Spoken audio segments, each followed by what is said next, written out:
पति पत्नी इमोशनल कहानी।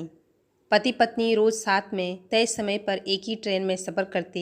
एक और युवक था, वह भी उसी ट्रेन में सफ़र करता। वह पति पत्नी को रोज देखता। ट्रेन में बैठकर पति पत्नी ढेरों बातें करते। पत्नी बात करते करते स्वेटर बुना करती थी। उन दोनों की जोड़ी एकदम परफेक्ट थी। एक दिन जब पति पत्नी ट्रेन में नहीं आए तो उस युवक को थोड़ा अटपटा लगा, क्योंकि वे रोज तय समय पर एक ही ट्रेन में सफ़र करते थे। करीब 1 महीने तक पति पत्नी ने उस ट्रेन में सफ़र नहीं किया।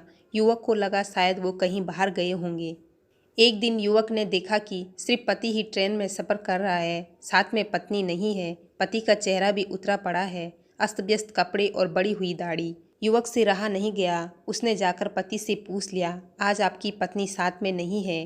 पति ने कोई जवाब नहीं दिया। युवक ने एक बार फिर से पूछा, इतने दिन कहाँ थे, कहीं बाहर गए थे क्या?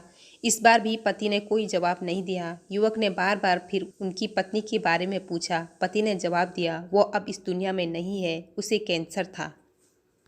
यह सुनकर युवक को अचानक झटका लग गया। फिर उसने संभल कर बातें जाननी चाहिए।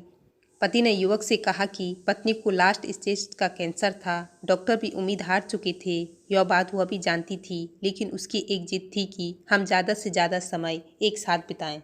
इसलिए रोज़ जब मैं ऑफिस आता तो वह भी साथ में आती। मेरे ऑफिस के नज़दीक वाले स्टेशन पर उतर जाती। वहाँ से मैं अपने ऑफिस चला जाता और वह घर लौट जाती। पिछले महीने ही उसकी डेथ हुई है। इतना कहकर पति खामोश हो गया। तय स्टेशन पर पति ट्रेन से उतर गया। अचानक युवक का ध्यान उसकी स्वेटर पर पड़ी। उसने देखा कि यह तो वही स्वेटर है जो उसकी पत्नी ट्रेन में बुना करती थी। उसकी एक बाजू अभी भी अधूरी थी, जो शायद उसकी पत्नी नहीं बुन पाई थी। पति पत्नी का असीम प्रेम स्वेटर में साफ झलक रहा था। पति पत्नी का रिश्ता अटूट होता है, सिर्फ मौत ही उन्हें अलग कर सकती है। पत्नी अपने पति का हर सुख दुख में साथ देती है, तो पति भी अपने पत्नी को दुनिया की हर खुशी देना चाहता है। यही इस रिश्ते का सबसे खूबसूरत एहसास है। इसलिए साथ रहिए, खुशी खुशी जीवन बिताएं। कहानी अच्छी लगी तो लाइक और सब्सक्राइब जरूर कीजिएगा।